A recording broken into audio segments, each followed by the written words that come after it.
Okay, prepared to go live For stream. some reason it didn't. So the live stream is not work, is he's trying to still get it to go live. Oh. But No, it's being recorded. now it's working. Okay, we're live. Okay, prepared to go live stream. So There we go. oh. But that's annoying if it's gonna be going. Okay. All right. You're all Okay, we're all set? Yep. And how do we, and then this is, and by monitoring this, sorry, I'm learning as I go. By looking at this, I can see who's on, who's watching, right? Yeah. Okay, amazing. All right. And Ooh. then oh yeah, and make sure you turn on the video. And you can change the if you want it to be like that. Okay, great. Like Yeah. Wait, and this is how it's actually looking, right? Wait, why is it just delayed? It's Oh, delayed. okay, gotcha. Okay. Ready to go. Since we're on a new platform, why don't we start by introducing ourselves? Do you want to go first? Hello, my name is Anthony the Goat Cheese, and I'm the guy in the room with one light bulb in the dark, looking dapper. And I want everyone to know, see my smiley tie? See my collared shirt? See my sweater? I'm in my fucking underwear. Well, this is very, yeah, we do this, we do a podcast once a week, very relaxed. But we get, you know, we get a lot of things, you know, uncovered, I think, in each one of these episodes. So where do you want to start today? My friend was getting her cat put to sleep. And I walked in and they told me that I had to put a mask on. And mind you, I was the only person in the room that possessed a face. And I told them, I'm grieving a cat. I don't have time to deal with your politics. Shove your pseudo compassion up your ass. I'm not putting the fucking mask on. So then, of course, she was like, I have compassion. And I was like, you clearly don't. I'm not putting the mask on. And then she was like, I'll just get my managing. And I was like, so the woman came out and I was like, I was really mad. She was like, can you put a mask on? And I was pretty much like, you politically motivated twat. You'll have to drag me the fuck out of here before I put a mask on. And then I realized my friend was coming with her fucking dying cat and she didn't need, it was like a very mature moment for me. Because I was like, my friend does not need me getting dragged out of here by the fucking police right now when she's trying to put her cat to sleep. So I just looked at the woman and was like, I just want you to know the world is a worse place because you're a fucking brainwashed moron. And I left. Okay, so this is what I want to talk to you about. Like, how do we, now that the culture has been changing rapidly, right?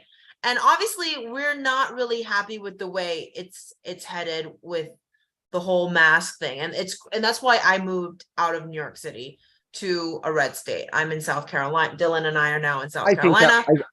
I think that was a totally pussy move and we miss you. Well, it is up to give you credit for, you know, what I will admit it feels a little bit like we're in a bubble because I do not see masks. You know, when I talk about the fact that I got arrested over a mask, the level, the way we've been assaulted over it, the way we've been talked down to, everyone here is just a bit in shock. I mean, I think there was a period where they had to deal with that stuff, and I mean, I still do occasionally see masks, very rarely. But then it's surprising. It's sort of, for me, I feel like I've suffered a lot of PTSD from it. I don't know. This is where, like, we always go back to this yin and yang. Like, where's the line? How do we carry ourselves with compassion when things like this are happening? And it seems like, at least in the culture of New York, you are the rude one for, you know, causing a scene, right? For wanting to fucking breathe while I'm mourning a cat. Right. And so how do we convey that we're good people, that we're polite, functioning members of society, but then we are getting also very actively squeezed Well, out. look, So how do we? let's be clear about this, right? This is a reasonably isolated incident. Mhm. Doesn't happen that much around in New York anymore. And that was why I was in a particular mood too, because I was listening to this song that Hey You song that I sent you. Right. So I was all jacked up when I walked in off this song, and it was just like I'm not compromising when I know I'm right. Right? It's like, so obviously these people are brainwashed, power hungry lunatics that are being protected by a sick society. I mean, Right. what kind of disgusting human would tell a person to put a fucking mask on when they're going there to hold their friend's hand while they're going to euthanize the cat? Like, what kind of sick fuck would politicize that moment? And it's not like they're doing it to protect the animals, because human diseases don't really transmit to animals. Right. And I'm going into a room with the cat that's going to die anyway because they're going to fucking kill it. So it's not like I'm really like they're protecting anything else. But then these people also believe full-heartedly that the mask work, that you are putting them in harm's way, right? So they're gonna say, they feel that they're 100% right and you're 100% wrong. This is why this is so difficult. Like, how do you find a point of compassion? I mean, this is Well, the what thing I is, find. you find a point of compassion in discourse, right? Yeah. Like you find a point of compassion. Like if you're talking to somebody, I think I was actually on the phone with you when I was playing chess with somebody in the park, and he started explaining his logic to me, and like he kind of disagreed with me, and I just wanted to talk to him about it, and it was like cool, but it's like, dude, I'm walking into a place, we're clearly having a shitty day. You're using social leverage and the fact that it's your establishment to exercise political will when you're supposed to be helping a person mourn their fucking feline. So Right.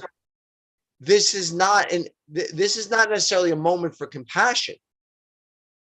This is a moment for fuck you, you're mentally ill.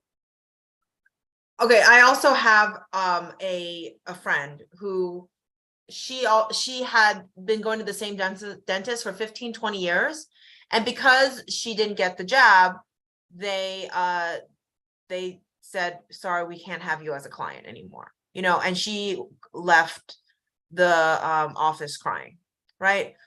It's I just and I there I mean, doing all this activism, there are so many moments like this where I just feel like I'm polar opposite from the person in front of me, but I have to find that point of compassion, like you said, that place where we like at least like a basic ground in which we can like move forward from.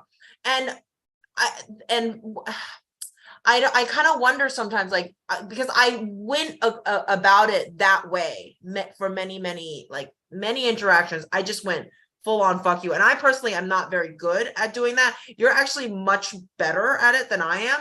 So I have to, what I found was much I don't know. more You looked effective. pretty good. You looked pretty grisly in that whole "I don't follow unjust laws, Your Honor."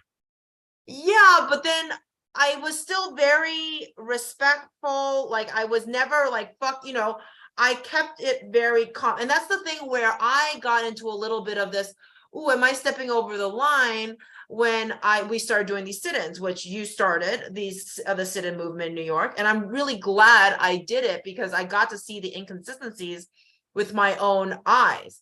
But then it got to a point where I felt like it was taking a toll even on the movement, because people were they did it for ego, and people almost wanted to get arrested at a certain point because it was all about Instagram. But also, now that it was almost like poetic justice because I wasn't allowed into restaurants in New York. I now work at a restaurant, and it really is an eye-opening experience to to serve people, and it's also kind of for me like, oh, I wasn't allowed into a restaurant, now I'm actually serving food and I'm doing a pretty good job at it, and I'm very open that I'm not vaccinated at that restaurant, that I'm not vaccinated, that I don't believe in the masks, and nobody in the establishment does.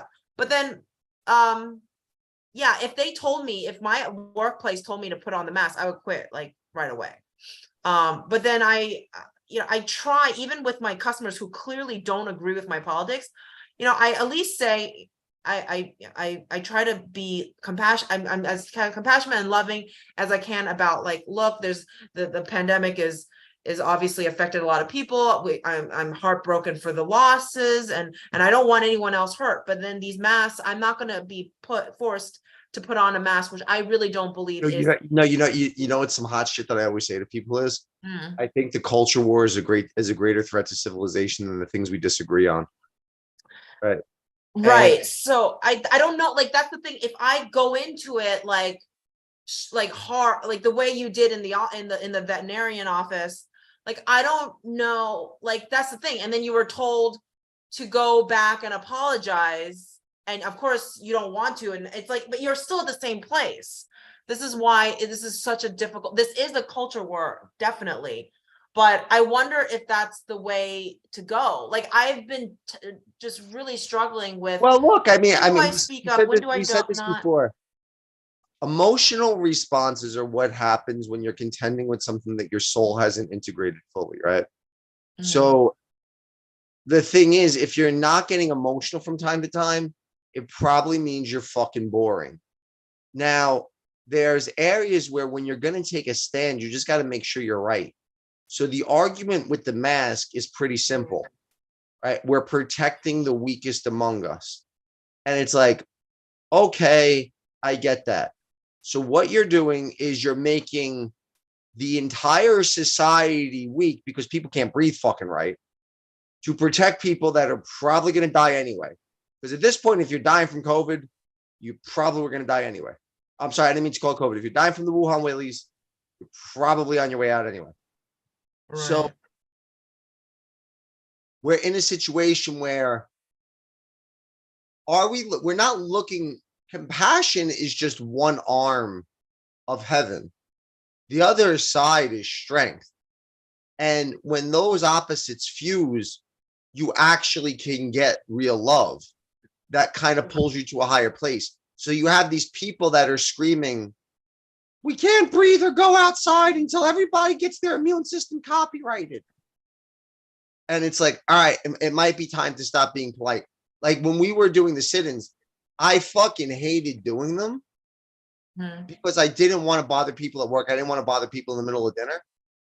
But I used to say, I apologize for disturbing your dinner, but your compliance with your overlords is disturbing the fabric of Western civilization. And so different interpretations of reality, though. Like, more and more I see it, that because the people, what our side likes to call the sheep, right? They're functioning at a totally different reality, and they see us as crazy, and vice versa. This is not good. Well, the thing is, what you don't want to do, people exist in percentages, right? So there's parts of every, say, non-masker that's sheepish and parts of every masker that's awakened, right? So you want to see people at an individual level. And so when I say the shit that I'm saying in the vet's office is because I know someplace inside that masked human is a part that realizes this is fucking ridiculous, right? Then what starts to happen, and then you're communicating with that part of the person. Do you And think though that they feel that part of well, that yeah, because the thing is, parts of the unconscious, because it's the structure of thought. Thought is always rooted in its opposite. So it doesn't matter what's making its way into their conscious mind. If now this just carries the burden of responsibility onto me when I'm taking the stand, because it's like, how sure am I that I am right enough about what I am saying that I am willing to rock the boat right now? Because for the most part, what you want to do, peaceful interactions give us the availability to trustingly and lovingly generate higher places in a non-scared environment. So that's why we want peaceful, nice interactions, because we don't want to bring fear into the environment, right? If I'm like, fuck you, I'm not taking this off, and we start rocking the boat, now the police might be coming. There's in the back of everyone's mind, it's not going to make a friend of mine. It's like, are there going to be gunshots here? What is this person going to do? I'm like, am I going to get arrested? They're like, is this person going to fucking tear the office apart? The cops are like, what the fuck's this person going to do? Right. So there's, when you rock the boat, people get scared. So fear is the antithesis of love. Fear is what happens when not enough love is present. So that's why people like this PC fake nice bullshit, because it keeps the fear down. Now, the thing is, you're allowed to rock the boat if you're willing to stand behind the fact that you were right enough to do so. So, because if I'm right, then I have a moral obligation to rock the boat. I'm trying to be there for my fucking friend. I have better shit to do than play your stupid politics. Right? I mean, these people locked the world down for 2.5 years. The cities have turned to shitholes because of it. People are having fucking side effects out the yin yang. Pfizer's coming out and saying the vaccine, we don't know if it stopped transmissions or not. Nobody knows if the fucking masks are working. And these people are sitting there on a cat's dying day saying, we're compassionate, so you have to cover your face, even though I don't have COVID. Like, Right. what the fuck is wrong with you? Mm-hmm. And the idea that we have to protect the weakest among us from the people that don't have COVID. You literally live in a world where you have to live in a pseudo living state forever to prevent a person from dying a week earlier, metaphorically speaking. Right. So at that point, it's like, yeah, it's like there's some truth in everything everybody says, but the perspective is so divorced from truth and so divorced from reality. Mm. And what do we mean by reality? We mean a reality that is aligned with the prime creation of eternity, that is strong enough to endure the hardships rooted in its own love. So when you start getting into situations where your immune system's getting copyrighted and you're not allowed to breathe properly because these people are scared fucking power hungry turds, then it's like, yeah, fuck you, I'm right enough, I'm not doing this. And I was nice, I left. Like, y'all know it's not beyond me to fucking say I'm not leaving right now. Are you going to go back? I mean, I'm not going to go back until I'll probably let it go, just because I don't want to be an asshole to my friend. Right. But there's a chance that after she gets the fucking ashes 3 weeks from now, I might walk in and say, you sick motherfucker. Yeah. Like, there's a chance, but it becomes this thing where it's like, you only want to engage in conflict that's worth it. Right? So what you normally don't do is, but how do you decide what's worth it and what's not? If you see the chance for a functional awakening, like, I'll bitch at you for smoking weed because you'll listen. Right. Now, if I'm today, when I go in and I'm starting the conflict, it's like, first of all, it might be worth it because there might be a chance that they just say, oh, fuck it, let him in. And there might be a chance that, if I kept my cool and explained it all nicely, they would have let me in. But it was just like, I can't believe the audacity on you fucking quasi pseudo compassionate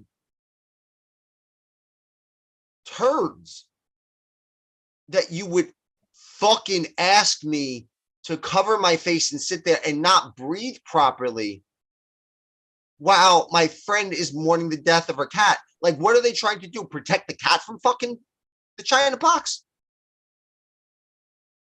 Yeah. Like, what the fuck? What are you saying right now? And the thing is, yes, they're protected by a sick society, right? So you have mentally ill people that are protected by status within a fucking reasonably sick structure. Now, there's a chance that health could pervade. So it was like, all right, the conflict might be worth it. There's a piece that's like, all right, y'all have made your decision. You're fighting on team scared to breathe. So I probably won't go back. Because, because there's no reason to walk in and cause any shit. Right? Like, I'm not hurt by the interaction. It's not like. But you could also make the argument that the reason why you go there is to try to prevent him from doing that again to somebody else. I don't know. It's always. No, but the thing is that it's probably not gonna. So it's a thing. And this is where living a real life, taking care of yourself, eating right, meditating, being honest, and loving people is really important because your instincts can guide you.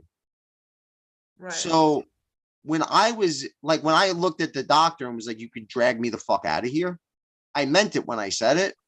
And then I sat there and my instincts were just like, don't do this to fucking your friend right now. Yeah. Like, don't make her, like, I'm not looking to be the center of attention right now. Right. So it's like, so I just got out of there before she got there. It just still goes back into when is it okay to fight? And it's like, how do you pick your battles? Is like the theme of this, because the way you pick your battle, the only thing I have for you, it's very simple. It's a living answer.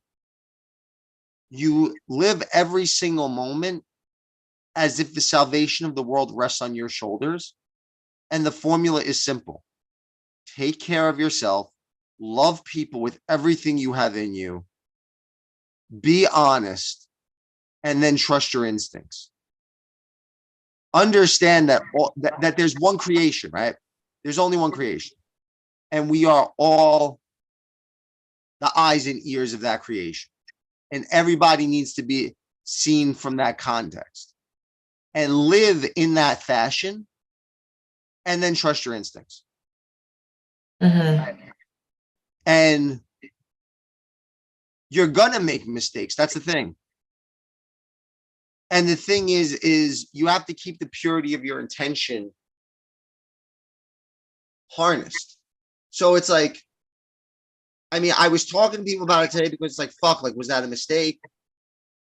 Like, should I have just put the fucking mask on and like walked inside? But it's like, I mean, listen, my friend that went there, I'm not going to like say her name, but my friend that went there, I mean, I think she complies way too easy. She complies with like so much shit. Yeah. Like, I don't, like, it's like, all right, like, there's a sickness that's involved in that. Like, you don't have your entire soul yet. So it's like me standing there. Like, I think that there could be an argument for putting a mask on in a doctor's office or like a hospital. Like, there could be an argument for that. But when you're in a place where only the fucking animals are sick and you're going into an isolated room and you're grieving a person, it's like, shut the fuck up.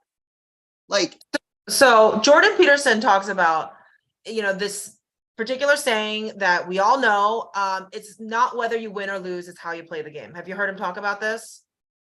I mean, basically, what I hear him talk about is don't try to win the individual games, play to win the meta game.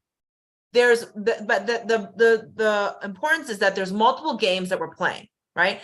And then the objective of the game is almost part of it is to be invited to play more games, right? And this is actually kind of goes a little bit, what you told me about how you discipline your kid, I find is real, because you've only yelled at him twice, you said, which I found was I think his whole amazing. life, I've really yelled at him 3 times. I mean, I might like raise my voice, but Yeah. I can tell you, like, there have been shots, like when I was living there, and like I was with him.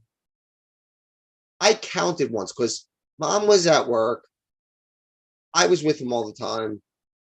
I counted. I think I made 2 weeks once without having to raise my voice to him. Right, which was just fucking stellar. Now, what happens is, I'd say,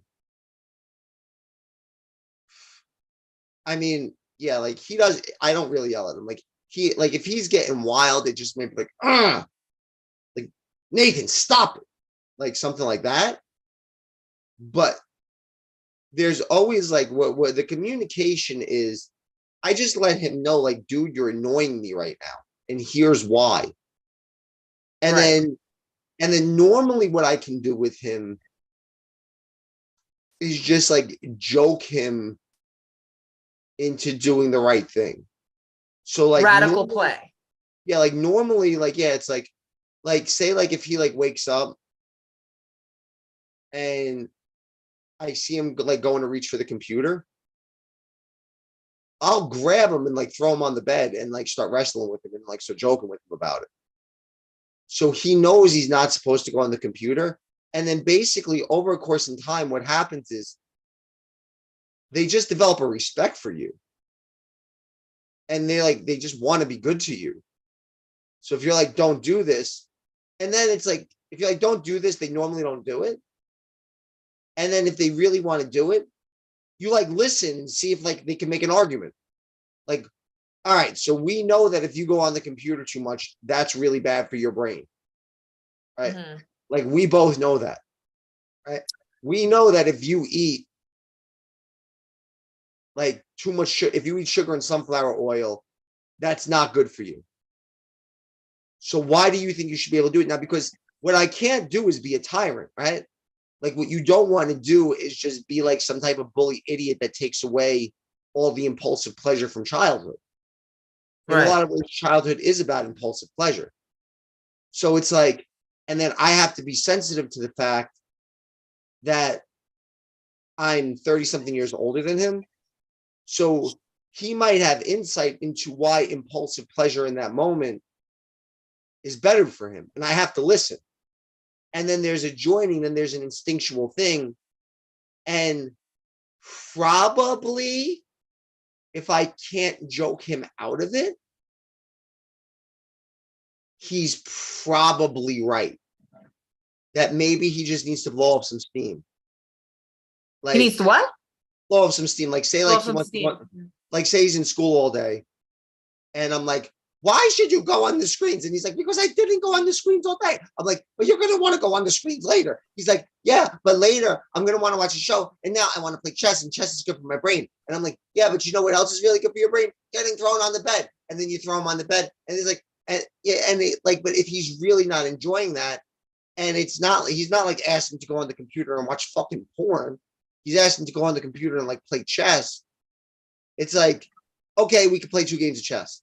So it's a living engagement is the point, right? Like it's tough because you want to give some sort of formula, but the terrain and the map aren't the same.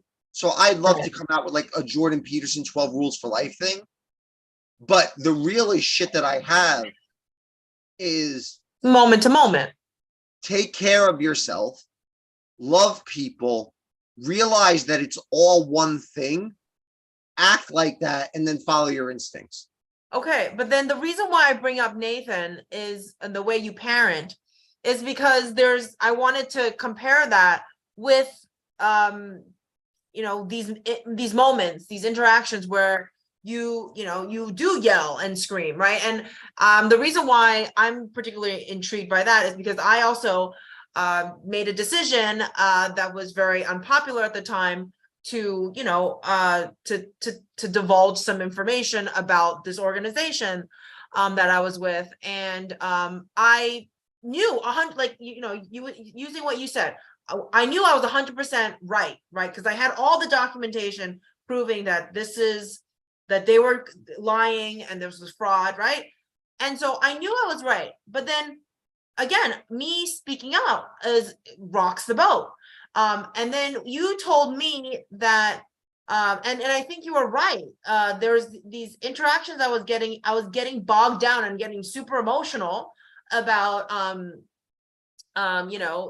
these people who are attacking me, and I would, call them out. And then I thought to myself, maybe I shouldn't be doing that, right? So it's sort of, but it goes back to like what you were saying. But then one of the things that really just kind of shocked me was that you said the reason I only yelled at him 3 times, my son 3 times, and the way I deal with him is through radical play, which is something that you don't see other parents in the playground even having this ability to do. And kind of bringing this back to like guys like at the doctor at the vet.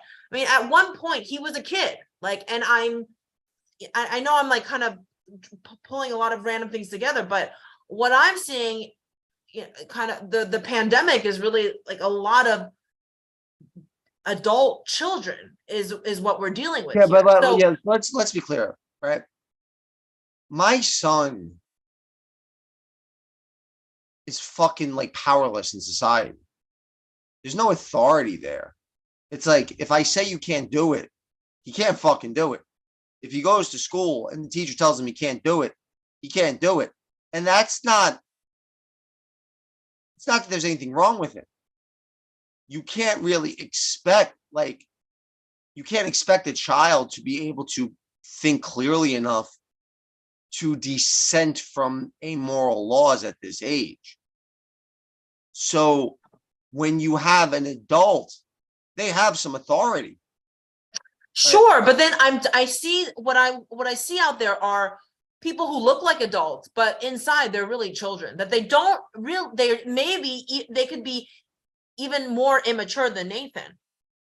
Right. So now the thing that I'm looking at is that the reason compassion is not necessarily the go-to with these people is because their life sucks anyway, right? Like, they might have some money and they might have some nice shit and they might have a couple friends that they go out with, but they're so far removed from the pulsing, beating soul that drives existence that if they decide to exert their pseudo will and fake compassion upon you and you offend them, you're probably doing them like they're doing that bullshit, probably begging you to offend them just so they could feel some semblance of being alive again. But then that's the thing. We live in a sick society that breeds these people, right? So going back to this idea that we're playing multiple games at the same time, right? A game of basketball is not just a game of basketball. It's also, I was watching that documentary about Michael Jordan, and there was this moment where the team didn't want to shake, the losers didn't want to shake the hands of the winners, right? Like it was whatever, the Bulls versus whoever. And yeah, you think it's just a game of basketball, but when you don't show basic like courtesy to shake hands with your opponent, that to me shows that they don't see the bigger picture. They only see that they're playing this one game of basketball. But then being having a good attitude, being a good and I think this is why people get really kind of hung up on just putting on the mask. It's not a big deal, just put it on if it makes people comfortable, right? Like, they don't want to cause a disturbance. Yeah, but what are they really saying? What are they really saying? Oh, it's not a big deal, just put it on. what they're really saying is, I don't want to deal with getting yelled at. I mean, look what we went through. Yeah. You ended up in fucking prison. You're like, I lost everything that I fucking lost. And we both walked around with like PTSD after it was over. Right. So when they're like, oh, it's not that big of a deal, just be compassionate. Who are they being compassionate Right. towards? They're being You and I compassionate towards know, themselves. right? But then we have to live in this world with these people, right? And Well, you're in this world, but you're in this world, but not of it. right. That's the old Christian. But That's the I'm old just wondering, how do we play this game is what I'm trying, you know, because obviously I played it the best I could, and I, you know, stood up and I tried to, you know, I put my foot in my mouth many times during this this pandemic and pandemic. pandemic, and you know, and I kept trying, but I'm, you know, each struggle I try to find the lessons, I try to learn from it, right? And I told you I teach Pinocchio, and the thing that the blue fairy tells Pinocchio is you have to prove yourself generous, Yo, did I tell you brave. that I caught Nathan lying to me, and then Uh-oh. we sat down. I made him watch Pinocchio, You did? and it was so cute because it's like he don't lie to me no more.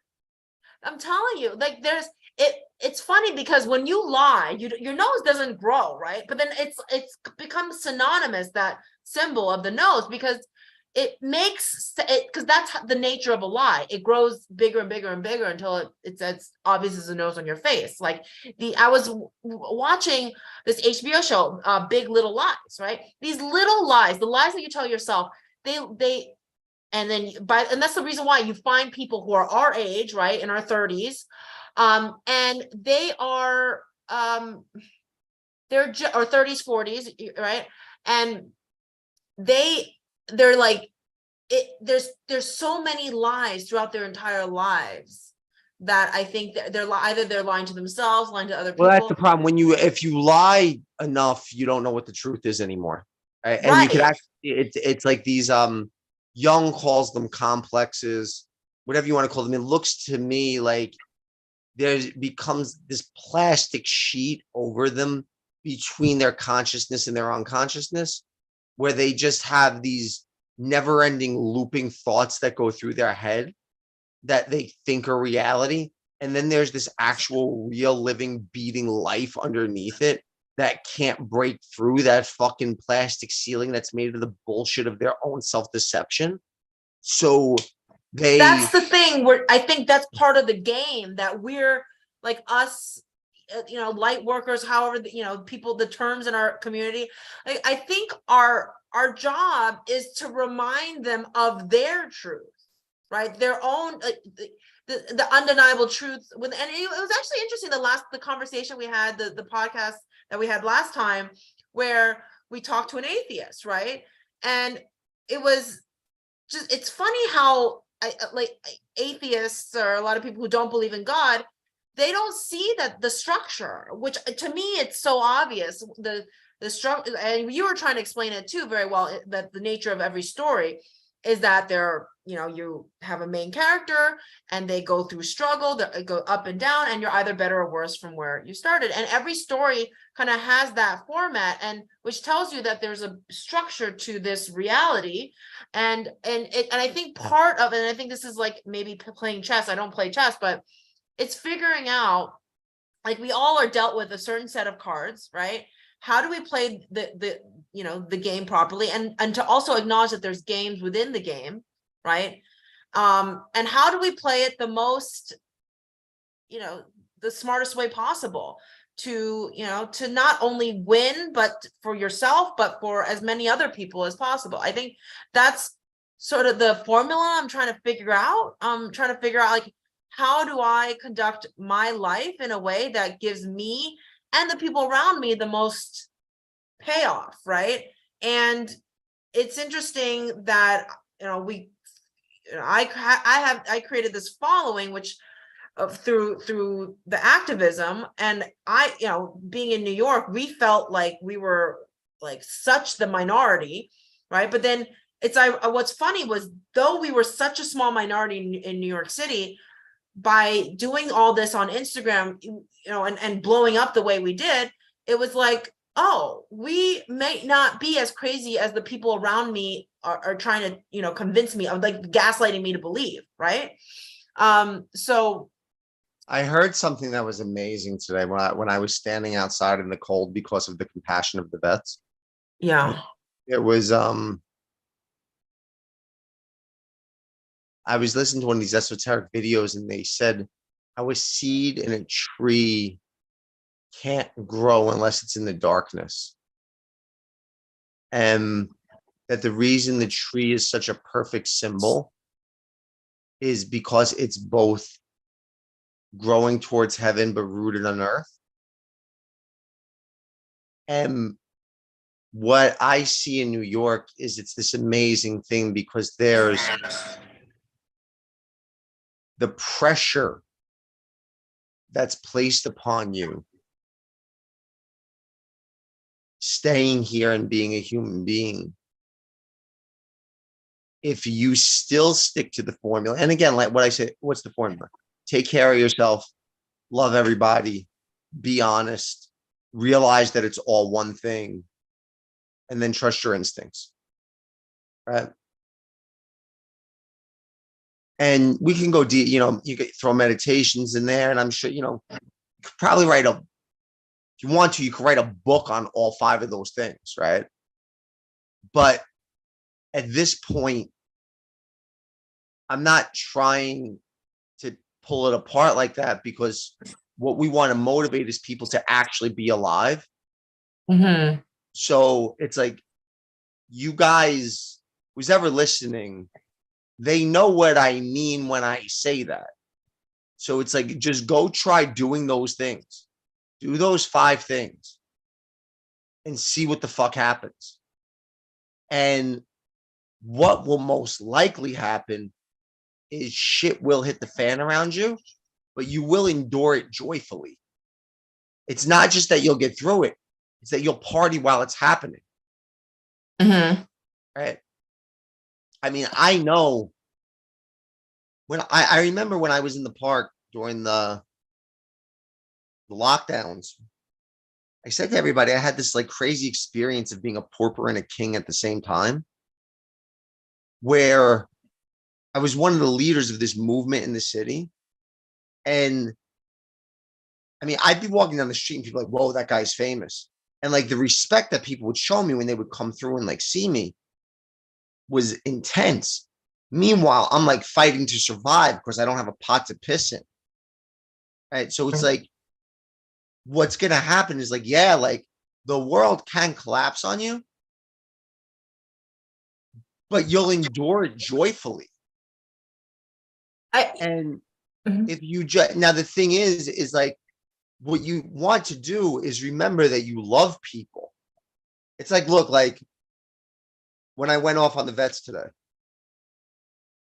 I said some crazy shit. Okay, fine. It's not like I did anything fucked up to them. I had an interaction with them. Right? I didn't take it to any extreme level because I love them. Right? When you're on the train, I was on the train today and I started talking to some strangers. And it was just so heavenly because it's like, wow, like I love this person I don't even know. Mm-hmm. And if you remember that, you're fine. Because just like you would fight with your partner, you could argue with somebody that you don't know. And still love them. As long as you're rooted in love, love is so unbelievably fucking strong. And the reason these Illuminati cocksuckers have to fight so hard is because if people realize how powerful just loving people is, the whole game is over. So now, you see some of this satanic stuff that's like, do as thou will. And it's like, yeah, that's part of it. But the deeper part is love everybody unconditionally. Hold on. I kind of feel that we're in the fights that I've been having with I've had with people on the street about these kind of things is sort of like you feel like you're having a fight, and these are with perfect strangers, but you're having fights with them as if they were your brother, your sister, your like close relative. And even fight, I don't really fight with my friends. I don't really fight. The only people I really fight like that with is maybe my mom, and because my mom and I, we fight really, she fights very viciously with her mother, and and yeah, something about that mother-daughter relationship, I guess. But I don't fight viciously with anybody else other than my mom. And then during the pandemic, I was having those kind of fights with strangers, right? Vicious fights. And then I was scared though to start voicing my beliefs to my friends and family, because I knew they would dismiss me, which they a lot of them did. And this is sort of maybe a good transition into the Hey You lyrics. I don't, can you see it? Whoa, you're amazing. Okay. I can't really see it, but anyways, I can't see it, but it's cool that you did that. yeah. You can't see it? Just make it bigger. I mean, I don't, oh, gosh, I need Dylan again. But Dylan! I was looking at the lyrics, and I listened to the song, and there was for me at least, there was a verse that really hit home. It's like, hey you, do you like me now? Are you in love with somebody I was?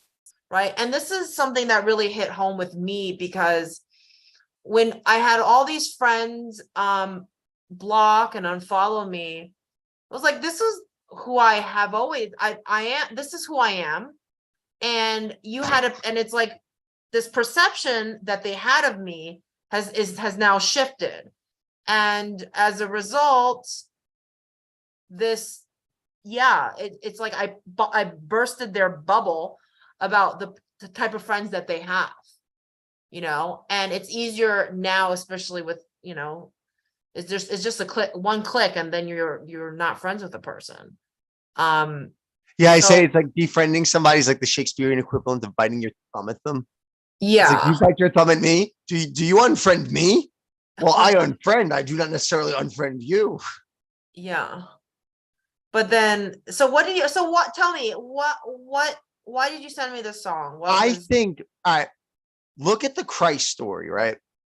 So Mhm. you got a group of people and they pray for the Messiah. Then the Messiah shows up and says, here's what's going to save you. Love everything.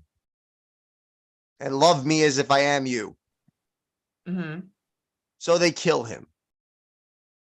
Right. He goes into hell, empties hell, and then he comes back and he's pissed.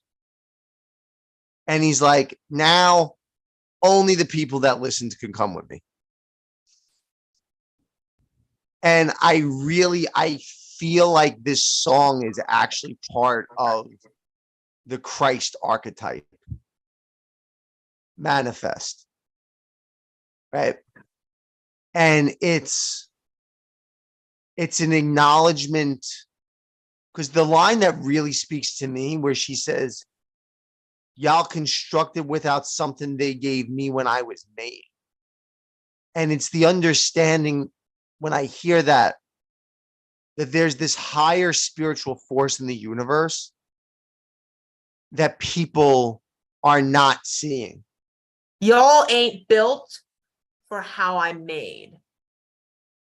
Well, no, that there's two hooks in this. So one's y'all ain't built for how I'm made. I'm constructed from destruction, right? You can build me till it breaks. But then in the second verse, she says, y'all constructed without something they gave me when I was made. And if you listen, if you really go through the whole song, I can't see the lyrics right now, You can't But see it's him. like, Yeah, okay.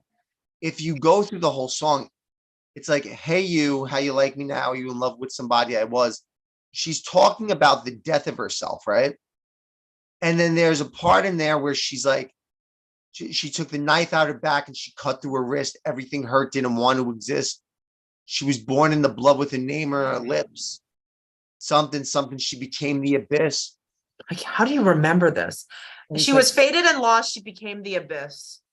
screaming, fuck what all y'all want from me. Y'all don't even know Nova Lee. I'm back for everything you stole from me. Right? Like that is so that line is so incredible to me. Right? I'm back for everything you stole from me. So what basically happens is we go through this life and we want to be people pleasers. Like we want to be good. Who doesn't, right? Like we want to make everybody's life better. So then you kind of do what they tell you to do, and you meet people and you're just nice to them. Meanwhile, you're bending to their pathology, which is making them sicker and stealing your life force, right? So it's like, all right, like y'all don't even know Nova Lee. I'm back for everything you stole from me. Stop telling me what I'm supposed to be. Right? They want broke Nova. They want sad Nova. They want all the things they can't have Nova. I'm a new Nova. I'm a rich Nova. Right? And it's like, Right. and then it's, and then it's something like how like she's never going back to what she used to be.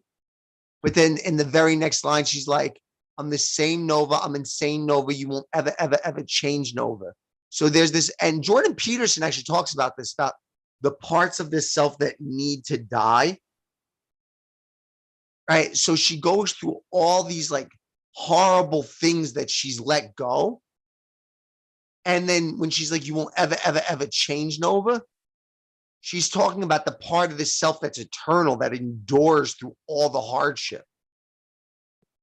Right. And then it's like that hook is just, it ain't safe. Y'all ain't built for how I'm made. Right. Because the thing is, and this is like Jordan Peterson, the light that destroys the darkness. Right. It's like when she goes into it, it's this understanding that she's letting the parts of herself that need to die. And those of you that told her, like, they want broke Nova, they want sad Nova, they want all the things they can't have Nova, they want cute Nova, they want mad Nova, right? And like there's a whole bunch of other versions of the self that she's saying they want. Right. And then she's like, they're all dead. And then what's left is this light that destroys the darkness, right? It ain't safe. Y'all ain't built for how I'm made. I'm constructed from destruction. And when people are mentally ill, they think that this song is dark. Right.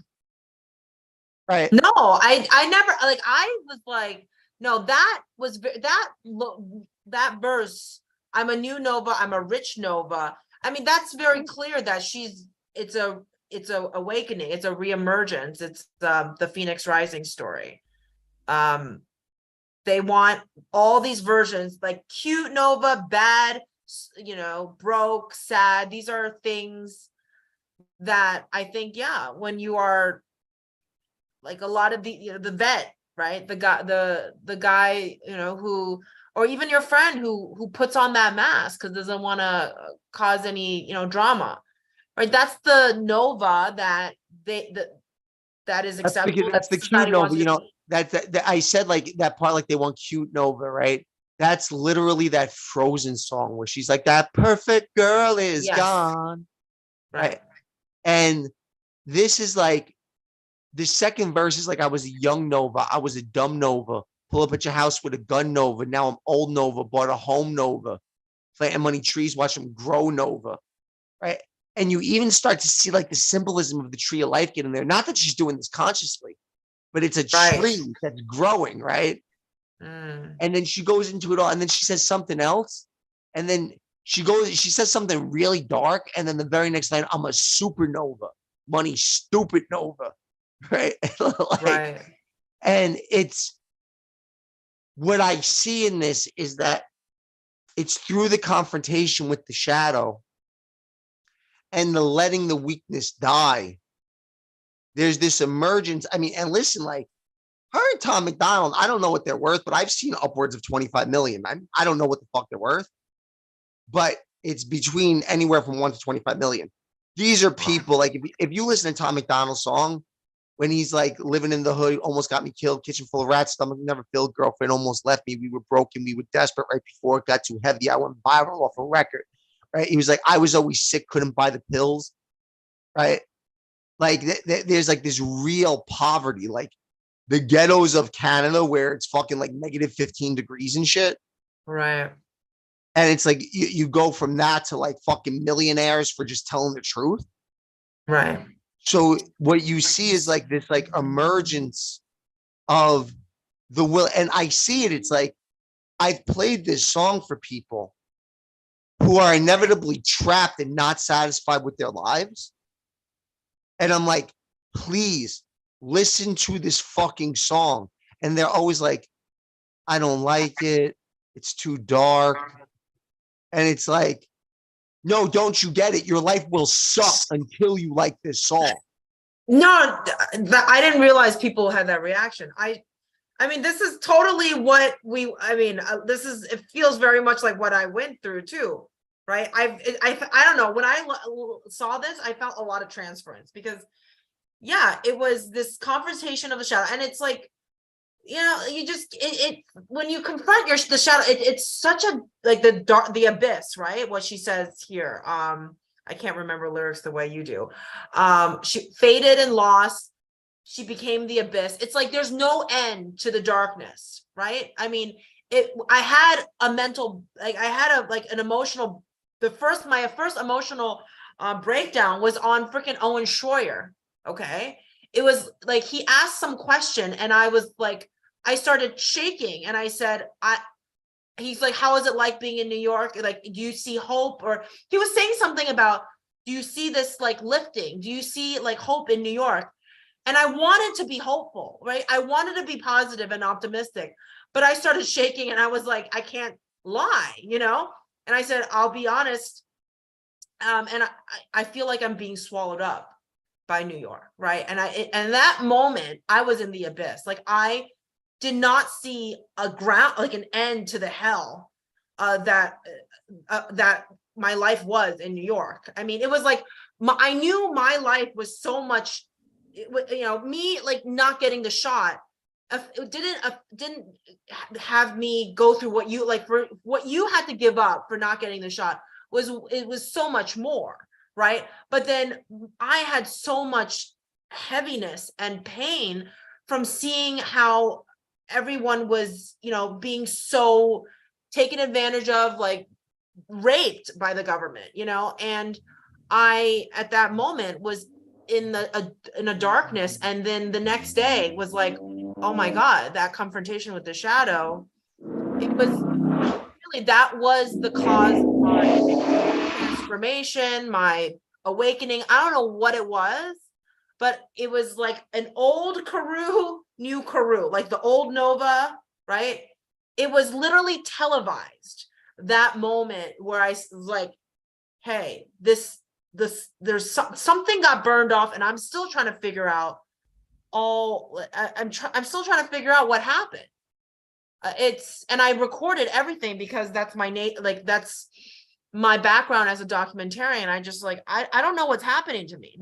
Feels like an awakening. And I never asked for this. I don't know what it looks like. I don't know anybody else who's gone through this. So I just pointed a camera at myself and was like, this is what, and I was like, constantly, it felt like I was channeling something, right? It was like, I could not just, it was like a message being beamed through me. And I was just like, I gotta just speak as much as I can. And I don't even feel like I have that like magic juice like that I had that day after, or for like, there was just like a period of time where I just felt like I was constantly channeling some sort of energy. And I'm still like kind of just don't know what that was. It was Well, what just happens felt is, really no, real. what happens is like, look, like we're all, there's prime consciousness, the oneness, that which from everything else emerges, right? And that's not a joke. It's like the thing that existed before time. And then what emerged out of that is this modern physics looks like it's saying it's 8-dimensional. And I've heard a lot of other things. So I'll just say, like, not that I know for sure, but I'll just say it's like there's 8-dimensional superstructure that emerged out of prime consciousness. And then we're in like the third or fourth derivation down from it. So everything that we're looking at is a shadow of the upper worlds. So when you start going through those things, now basically what happens is when you start to awaken to the forces that exist beyond the material universe, it's jarring to the system. And there are negative beings in, classically they would call them demons, but they're materialistically driven beings that only want their own success. And as long as you're not waking up, they're happy. Right. And you could have you can get a comfortable life.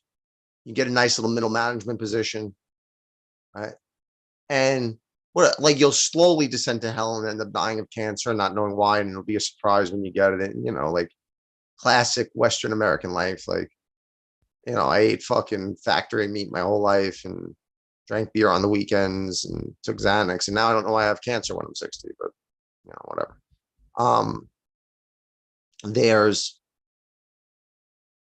You'll be okay.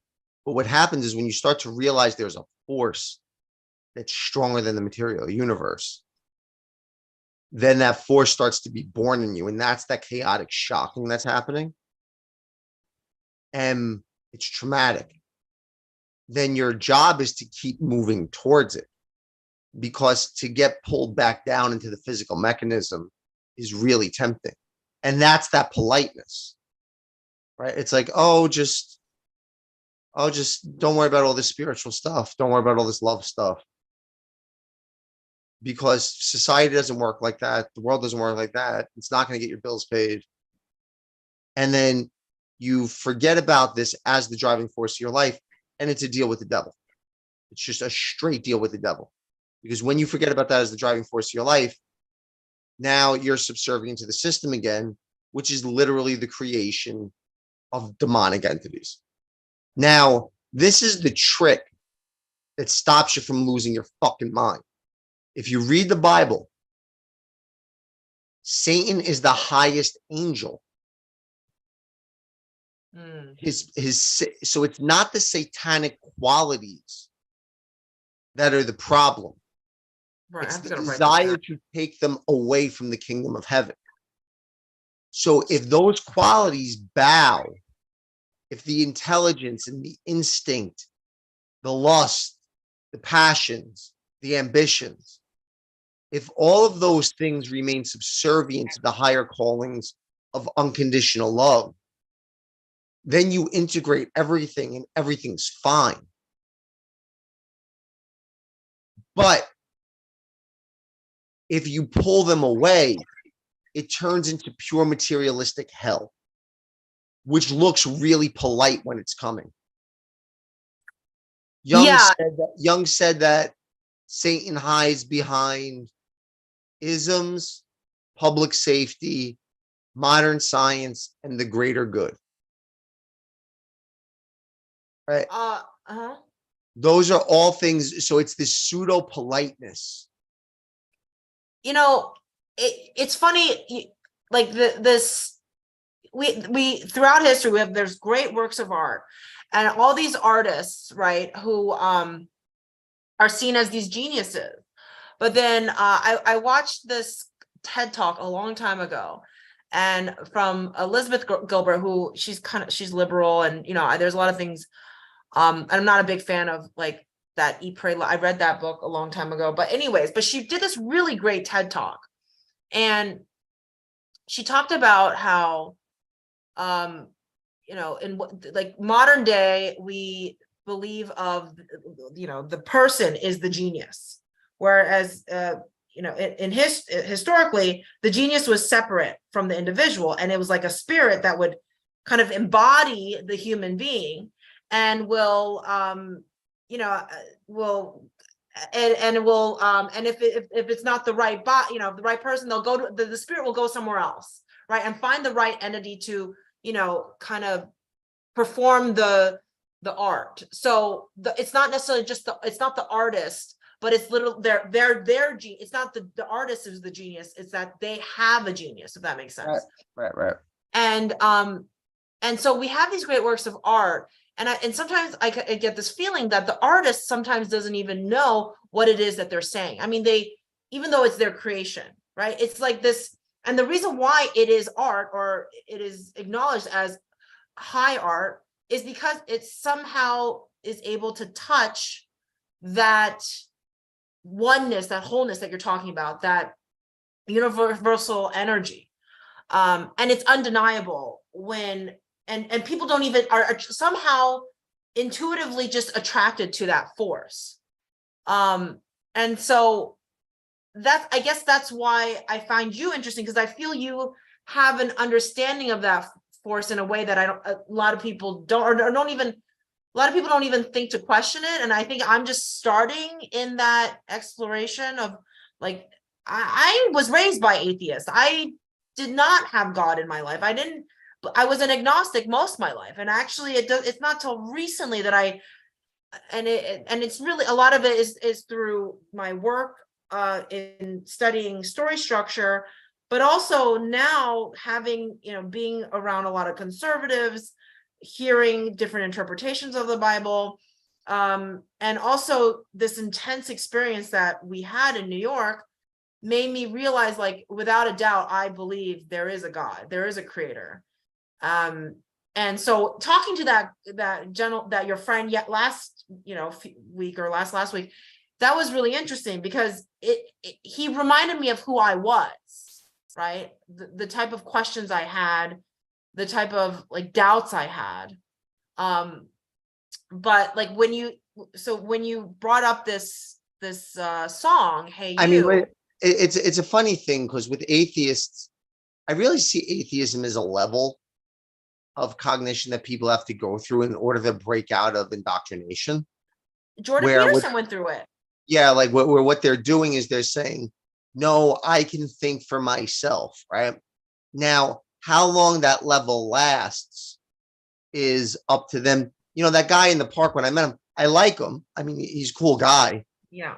And I was talking to him, I was like, dude, like, because I started talking about Jung and the transcendental object outside of time. And he was like disagreeing with me and shit like that. And I'm like, and I said to him, I was like, dude, like, I don't care if you agree with me that there's a transcendental object outside of time. There's still a transcendental object outside of fucking time.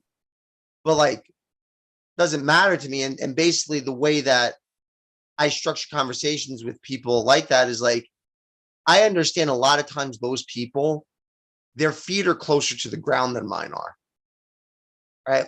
Where they're paying attention to the earth game a little bit more than I am. So I really listen to them as kind of like journalists of earth life to see what I could extract. And you saw when I was talking to him and he's like, well, what do you think about like Skinner? It's like, no, Skinner's partially correct. And then you start to learn about the way that the body intelligence actually operates, right? So like the Skinner experiments that you're getting from the atheistic apologist really kind of show you how you're going to function if you don't initiate higher will, right? So now what that argument is like, no, look at this. This is higher. This is how things function. And we have all these studies and all this math and all this stuff that shows it's like, yeah, that is how it functions. But that doesn't get rid of the fact that things can function differently when higher will is integrated into the being, right? Because I was born addicted to nicotine. I was born addicted to fucking benzodiazepines and all types of weird shit. And I should still be on that stuff. My father drank 4 liters of Pepsi a day and ate White Castle fucking hamburgers for dinner every night. So I should be doing that. And it's like both my parents died of cancer by the time they were fucking 70. It's like I guarantee I live longer than 70. So now what starts to happen though, and it's the problem because the weapons of intellect have to be subservient to the higher will in order to not have a Luciferian clusterfuck emerge. And what the atheist argument does become is that rationality is the thing that will save us. But the problem is, it's just flaccid. Like I was talking to that dude, and I'll have him back on to answer this if he wants it. Like, I don't know if he sees this. I mean, I'll give him a call and tell him I mentioned him again because I'm not trying to blindside him. But this is something that I just think is real. It's like he was trained in psychology. He was fascinated in psychology, but he had to leave psychology because there's no fucking money in psychology. And he went into tech. And I said to him, I was like, yeah, well, that's what's going to happen. If you're an atheist, you're going to slowly get pulled into materialism. Okay, so this goes back into what you were saying about Satan, right? The highest, what did you say? Satan was the highest angel in God's Angel. choir of angels. Okay, so you recently, did you watch Pinocchio with Nathan? Yeah. So you remember Lampwick? That kid Lampwick at Pleasure Island? He's the one that takes... Lampwick's Peter Pan. What? Pleasure Island's Peter Pan. No, Pleasure Island is the coachman. He brings everybody. This is after Stromboli. Then the coachman he's the tyrant who hires Honest John and Gideon to do, to get stupid little boys, right, to Pleasure Island, and where they destroy, they smoke, they drink, they gamble, play pool. Remember that? The last temptation. The second temptation. It's there's what you're really seeing with Stromboli, the puppet master. He's the sort of Orwellian version of like a moment in the film. And then Pleasure Island is the Aldous Huxley, like inundating people with pleasure, right? To distract them from what's important. Whereas with George Orwell, they just censor, they just lock them up. It's like blatant. It's sort of more of like the China version versus I think the American version of but anyways, Lampwick is the kid who takes Pinocchio under his wing. He lights a match on the Mona Lisa. Do you remember? You don't remember him? No, I watched the new version of Pinocchio, so this might be... Oh, I haven't seen the new one. But anyways, his name Lampwick derives from Lucifer, the bear, the light bearer. Yeah. I mean, does that coincide? Yeah. So again, the general idea is that the Luciferian instincts aren't in themselves evil. They're evil when they try to break from the divine plan. So I'll give you an example. This is a meditation that I do, right? Male sexuality is physical, female sexuality is spiritual, right? And then male spirituality is spiritual and female spirituality is physical, right? What you say that? What do you mean? It's Jungian. So basically, the idea is that sexually, men are going to be drawn to physical things, where women are drawn to more ethereal things. But then psychologically, men are going to be drawn to more ethereal things, where women are going to be drawn to more physical things. So it's now this is an exercise that I do it myself. So if a girl walks down the street and she's got a pretty ass, it's jolting to me, right? Like a pretty girl walks down the street. People don't talk about this a lot. It's like what it is for a man to look at a woman. It's a jarring experience. It's like your body gets taken over, right? Like you could be doing anything in life, and then all of a sudden it's like record skips, and like you can't, like things happen in your body that affect your mentality. It's not that the guys are pieces of shit, right? And in fact, if that's not happening to you, you're not functioning properly. Yeah. Now, the goal of masculinity is to not get so drawn where it's like you just pursue this woman and try to get her drunk just to fuck her and not talk to her. So what I do is when I see a woman and I get physically jarred, I do a quick meditation to, instead of feeling the sexual impulse as a physical impulse, I meditate till I feel love through my entire body, to transform the instinct into that which will carry me back into the transcendental object at the end of time, that will carry me back to the creator. Right? So the sexual instinct is not itself evil. What's evil is when you become possessed by it and you stop giving a shit about the loving quality. Right? So if you're committed to being unconditionally loving, you don't need the sex, because you can just be loving. Right? So where you're starting to lose your shit is when you care about the sex more than the love. That's just one example. Right? Where it's like money. I still don't understand what the fuck money is. There's all types of shallow ass bullshit like money is value and money is this and money is that. It's like money symbolizes matter, self-interest, social access. The maybe value. It's, you know, there's a lot of shit that goes into money. But it's like, all right, so if you have money, if the money is the goal, if you're only doing things for the money, then you're breaking from heaven. But it's like, if you're trying to make money to feed your kid, you're trying to make money to fund projects, you're trying to make money so that you can give it out to your fucking friends, you're trying to make money so you could put goddamn toilets in African cities, then that Luciferian instinct is still joined with the higher order stuff. Right. So Lucifer literally means light bearer.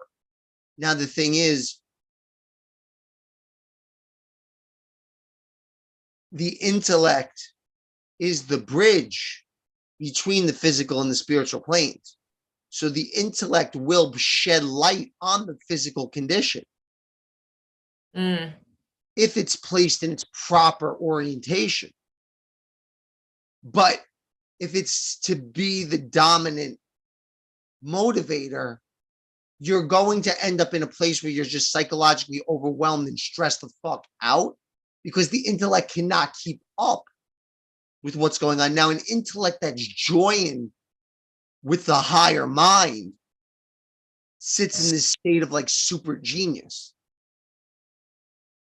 So the genius, you know, when people say, oh, you have a genius in you, that's cool. That could be like one spirit. But what we're actually going for is the uber genius that is the primal creation that sits in harmony with the Godhead. So our matrix that we're living in is not necessarily good or bad. It's when this matrix tries to divorce itself from the prime creation, Right. that you're under the hypnotic spell of pure narcissists that believe themselves to be stronger than reality. I think atheism falls apart the moment that they speak a language.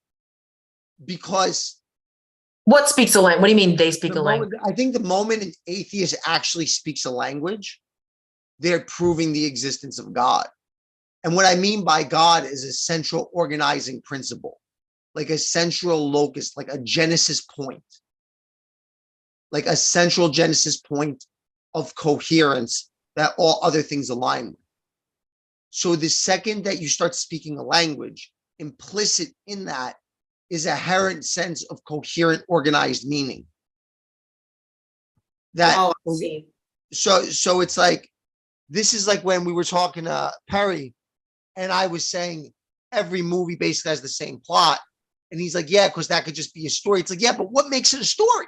Why is that a fucking story? Because Right. there's something underlying this whole thing that takes our mind in the direction of that being a story. I It's like, brought yeah, up the dragon thing to him because I was like, how can disparate, before that there was travel, how can how did people within these continents derive of this mythical creature? But then that was to me really shocking, where he says like, that's not too far-fetched of a mythical creature to a think. flying lizard's a combination of a lizard, a dragon's a combination of a bird and a lizard. All right. So what he's saying is it's not too far-fetched, right? That breathes, that flies, that breathes Yeah, fire. exactly. So it's like, so it starts to get, now here's the thing, right?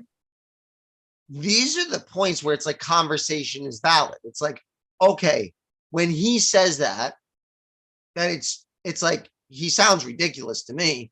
It's like, no, dude, like you have to try to get rid of this because a bird crossed with a lizard that breathes fucking dragon, that breathes fire, Yeah.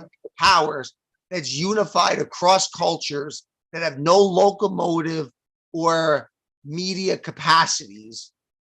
It's like there's something going on here. Now, There's something that ties us all together. And I just think that's crazy, especially in this day and age where with BLM and all this stuff, it's like the unifying force of being human. How do we and this is what you brought up with, like, how do we know what's good and evil? How do we know that killing somebody is evil? How's that everybody has decided what you want to be moving towards? Good and evil. If you actually read the Bible closely, we fell from paradise upon the conceptualization of good and evil, right? So when Eve bites the tree, it's the knowledge of the tree of good and evil, right? Right. So upon the conceptualization of duality is when we leave paradise. So what we're going for, but this gets wild. This gets out of fucking control. But we need the contrast in order to have the awake, like what you were saying about. Here's the thing. And the mechanics of this dimension are polarized. So you're gonna have contrast here. The thing is, when you get into the higher dimensions, the paradoxes are resolved because the unity is just obvious. So I was talking to a friend of mine the other day about this, about the ability to like walk through hell and laugh about it. Because if you're actually, now the thing is, we feel guilty if we don't do that, but we shouldn't. What we should be doing is just realizing if I'm in pain, I should be excited because I'm integrating deep parts of my soul. And try not to stay there too long because you got to get your mind back into heaven. But the contrast, the general idea to me seems to be that we're given this chance through the conceptualization of duality, which is an affront on the kingdom of heaven, right? Because the kingdom of heaven only creates in unities. Everything's a unified force. So there's plurality, but it's still unified. Once you have good and evil, you have a pure separation.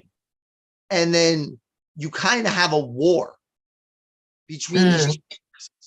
Now, what you kind of see is Jesus doesn't even win the fucking war until he comes back and he's pissed.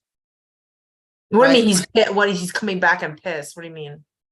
So basically what happens is Jesus shows up and he's like, listen, like the way out of this whole thing, fuck all your commandments. I'll give you two. Love God with your whole heart and whole mind and whole soul, and love your neighbor as yourself, and fuck all the other commandments. Okay. It's not an exact quote, but that's what he says, right? Right. So you have the entire story of the Jewish people that's like, we have to follow these 613 laws. And if we do that, the Messiah is going to come. So then the Jews do that. They follow the laws. And the Messiah shows up. But they don't think it's the Messiah. And then the Messiah is like, fuck those laws. I'm here now. Just love God and love your neighbor. So then they kill him. Now, what happens is when they kill him, he doesn't die. His soul goes into hell and confronts Satan. And I don't know this. hell is emptied into him. And after this, he resurrects from the fucking dead after conquering hell. Like And then the he comes sins, back. dying Then for everyone's sins. Is that the what's same that? thing? Yeah. So he Okay. dies for everyone's sins, but then after he dies for everyone's sins, he's gone for 3 days. And then that 3 days, it's said that he basically goes into hell and absorbs the horrors of hell within him and fights. So yeah, it's dying for the sins, but then after he dies for the sins, he goes and he basically renders hell powerless through radical unconditional love of even hell. Then he comes back, but now he comes back and he's conquered hell. So he kind of has the power of both worlds with him. And then he basically fucking kills everyone that's not a believer. All right. Now, there's mythological elements to this. The general idea is that the way that I interpret this Kabbalistically, that I think any mentally healthy person would interpret this, is not the mission of a Unitarian Messiah. The idea is that everything's created as one thing, and the chosen people are the ones that choose to follow the righteous path. The righteous path can be radically simplified into love God. That's a big one, right? Because what the fuck is God? But it's weird. And what does God's it mean to love God? Like, how do you love it's through your This gets back actions. to our question. If you met God tomorrow, what would you ask? The first question just has to be, how do I serve? Right? So the idea is that I am here to serve the ethic that unifies all of creation. And you understand that in your finite place, you can never fully see that. But you can leap before you look from a place that's purely intended to serve. And that's what it means to love God. Then love your neighbor as yourself. Realize that what you do unto others will be done unto you. So now you've mastered the laws of karma. And then you go live. And when you do that, that is you subjecting yourself to becoming the chosen, to becoming the ones that are joined with, because the word Jew in its original translation means unified ones. So the idea of being chosen is you are unified with God. So through your commitment to the two primal laws, you then unify with creation. Through that unification, you join with, well, if we're speaking in ancient tones, you would call it the messianic universe. If you want to speak in more modern tones, you could just call it, you join with the orienting principle. You join with what Peterson would say is the force that brings order from chaos. Right? Now, when you do that, what happens is you become capable of making sound moral judgments. And then when you do that, you kind of understand. Now, there's an idea that I think it makes sense, and it's a Buddhist idea, that no being is fully enlightened until every being is fully enlightened. Yeah. So the idea is that we wait patiently for all others to return while we wait, like, and it's the Muslim principle. I think it's the real Muslim principle of jihad, the holy war, where it's through the unification with the light that we destroy the ignorance that leads us to believe that we're separate entities. Because the primal ignorance is the idea that we're separate. Now, what starts to happen is, and you start to see this, the more you love, you become more of an individual, but you realize the whole thing is contained within you. Right. So I have a question.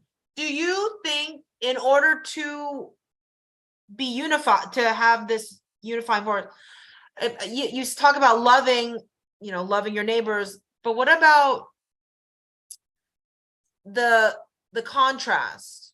Like, because I can't help but this is through my experience, the confrontation with the shadow. It's really there's an old spiritual story about this guru that talks to her devotees, and she says, what does the lover of God do in good and bad times? And the first one said, the lover of God prays in good and bad times. And she just laughs and says, no, that's not what the lover of God does in good and bad times.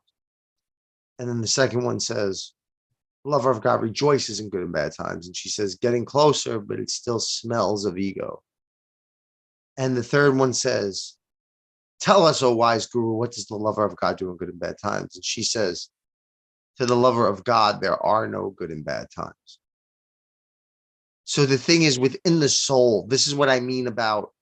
But then this is what about the swallowing up of the sins and So the general idea, and listen, we'll have higher levels of success and failure with this. Like, you don't need to be perfect with this. But the idea is, like, what did I say? It's like, you know how I know I'm the man, I walked through hell and I came out tan and laughed at Satan and said, I'm the man, or something like that, right? Because they didn't see the whole master plan. It's like the idea that, it was that dream that I had that I told you about, where I had a dream that I was in hell.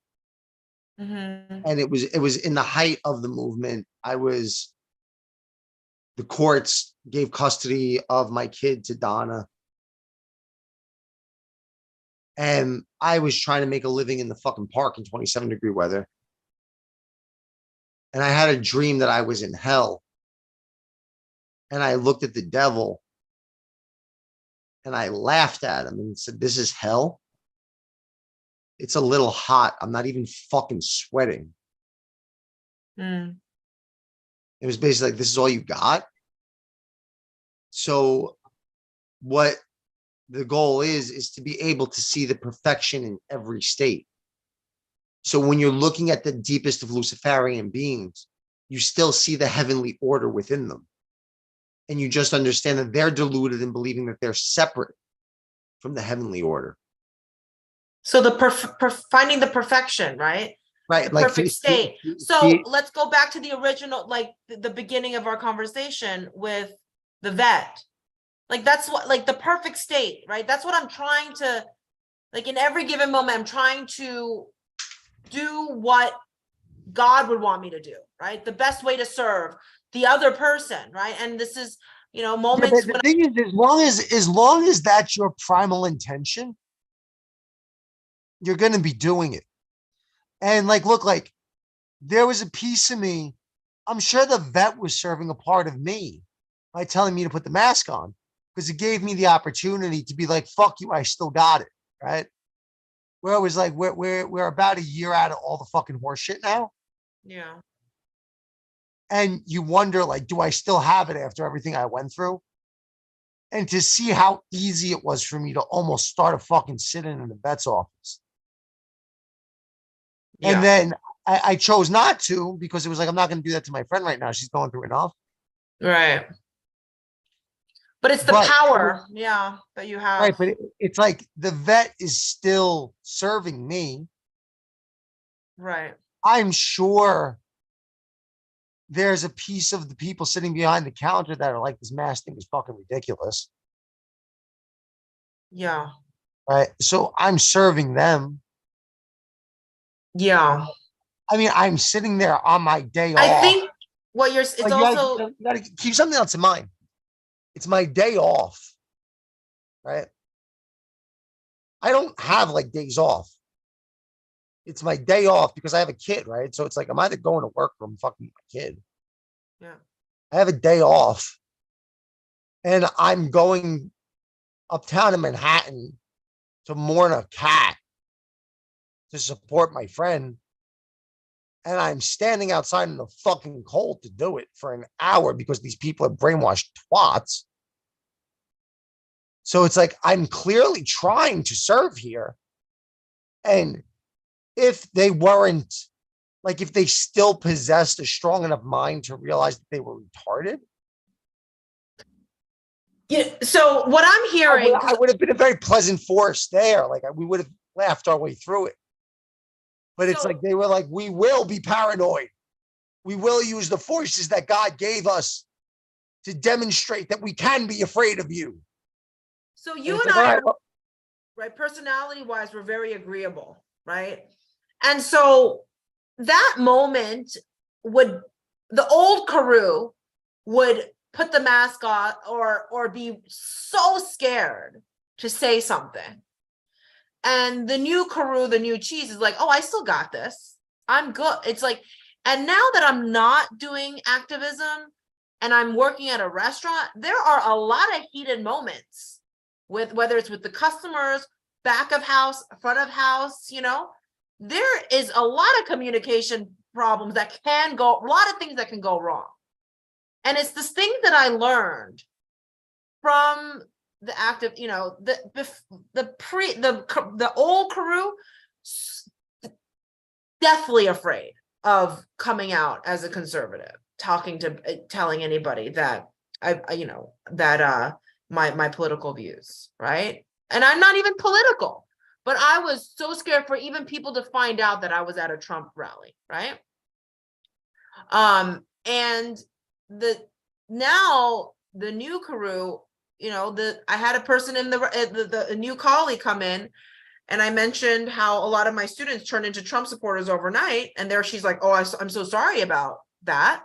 Like, I feel bad for you. And I go, no, you don't have to, because I voted for him too, right? The old Kaoru would have stuttered or freaked out, like, you know, saying something like that. But now it's like, whatever, right? Like, kind of like, this is what hell is, and that's all you got? Like, this, the whole, that confrontation would be hell for the old Kaoru. But now it's like, you see it. I got to rap soon, but you see it in the in like those Jay-Z songs, right? The Eminem song. He's like, there's nothing you can do to me, stab me, shoot me, or like when Jay-Z's like, what you gonna box me, homie? I could dodge a jab. right. Couldn't touch me, thank God for that. Where I spoke to people during the rallies, and a lot of the people that were in the mass taking the shots basically said to me, like, so many people wish they could be you, but they just don't have the balls. And it's Yeah. funny because it's like, what happens is they don't do what we did because they don't want to go through what we went through. But Right. then what happens is after you go through it Yeah. and you're still okay, Yeah. then you get this like, hey, you song, right? Where it's like, I'm the new Nova, I'm a true Nova, right? Where it's like, Yeah. no, like my sister my mother was a horrible fucking human being. And my sister used to say, mommy just lets you do whatever the fuck, Anthony. And I remember one day I said, no, she doesn't let me do whatever the fuck. I just do whatever the fuck and then deal with her. Right. So it's like, yeah, like Right. she'll fucking scream at me. She'll bankrupt me. She'll do all this crazy shit. It's like, I just let her fucking do it. You know, somebody, I had an old friend, well, a friend who blocked me because of the BLM stuff. He's black, and he got so triggered by what I said about that I didn't believe in that organization. And the thing that he went for, you know, and we're talking about BLM, and he goes, and he goes, you, because I mentioned very openly that my boyfriend is 14 years younger than me, right? He goes, you're gonna burp your boyfriend? Like, I'm like, look, I can't talk to you anymore. I'm leaving. He's like, oh, have fun burp. Like, he just hit below the belt. We're talking about how, you know, Black Lives Matter, and now he's going after my relationship. And he proceeded, because you know, when you're at that level of, you just want to hurt the other person, right? I could just tell, like, all he wanted to do was hurt me. right? He's like, that boy that you're gonna burp after dinner, he's gonna leave you and he's gonna, walk all over you. He's gonna take it, he's like, he's gonna trust me, like, and he just, all he wanted to do was to tell me that you're on the wrong side of history, and because of that, your life is headed towards hell. And the thing I said to him was like, the thing that Dylan gave me is something that he can't take away. And that's the thing that about the relationship I have with Dylan that's so different from any other relationship. Because I think because of my desire to be a people pleaser, right, was really holding me back. And then when Dylan coming out like just so like he was really, he came out of the conservative closet way, when I met him, right? And that was like, because it was the representation of what I never wanted to do. Like, I will never go that far and like go around wearing a MAGA hat and doing all that stuff. And, but because I was so in my shell and he was so out there, like we were very energetically, we were like, we kind of found our way in the middle. But then what you said reminded me of that conversation, because it's like what we went through, what I got from this experience, that was hell, what we went through. But there is no one can take away that experience. And I know it's going to be one of the defining moments of my life. And it's not that anybody else could, like, it's not about anybody. It's like that I know that for myself, that I can handle what I used to deem as like impossible to do. Like now it's like, oh, I have a voice and I know how to use it, And if I wanted to start a rally right now, I could, right? Like with you, right? And I don't know. I just think there's just it's like, and it goes back to that dichotomy of like, we can be broke, nameless, whatever, but the fact that we have that memory, Well, that's a lot of the contrast shit too that I see, that when you deal with materialization seems to require contrast, but the enthusiasm of spirit is the reconciling force. So if you're connected to the transcendental I, good and bad aren't going to be there. There's just like, right now I'm sinking down, right now I'm rising up. Then those things might manifest in poles because Earth is polarized. Yeah. But whether or not you're emotionally exuberant or you're emotionally distraught, if you're resting in the transcendental I, it doesn't matter, because either way you're not attached to it. Right? Either way you're not attached to it. Now you could do EYE too, like the transcendental witness, right? Transcendental I. Because if you're enthusiastic but you're not attached to it, or you're miserable but you're not attached to it, right? And that's the unbreakable point, because then it's like, it doesn't matter what happens. Right. I got to go, but this is, I always Okay. say, there's this old Chinese saying that like, king went to sleep and he didn't know if he was a butterfly dreaming he was a man, or a man dreaming he's a butterfly. The answer to that koan is it doesn't matter, because it's the same I. Like, I don't know if I'm a man dreaming I'm a butterfly, or a butterfly dreaming I'm a man. It's the same I. Right? No matter where I go, there I am. So if I'm a king or I'm a pauper, I'm still I. Right. There's a And Hebrew that's the thing about the Bible in terms of narrative, the narrative form of the Bible. It like, oh, you always end up back to where it's like a perfect circle. And it's like, okay, Jesus died, but then he's reborn. It's like, where's the beginning? It's like it pushes the very edges of narrative form, and you realize there's no edge. It goes back to where it started. I don't know if that makes sense. I'm trying to figure out a way to verbalize that better. That's perfect, right? Because circle of life, it's a circle. Right. It goes back to where, yeah. But then I have to say that even if you look at the Hebrew alphabet, first letter is Aleph, the last letter is Tav. And if you put them together, that spells At, which means you in Hebrew. So in the beginning and the end, there's just you. Wow. All right, let's wrap this up. Okay. I gotta go. I All love you right, too. great. Love you. Au revoir. Talk to you later. Bye. Okay, bye.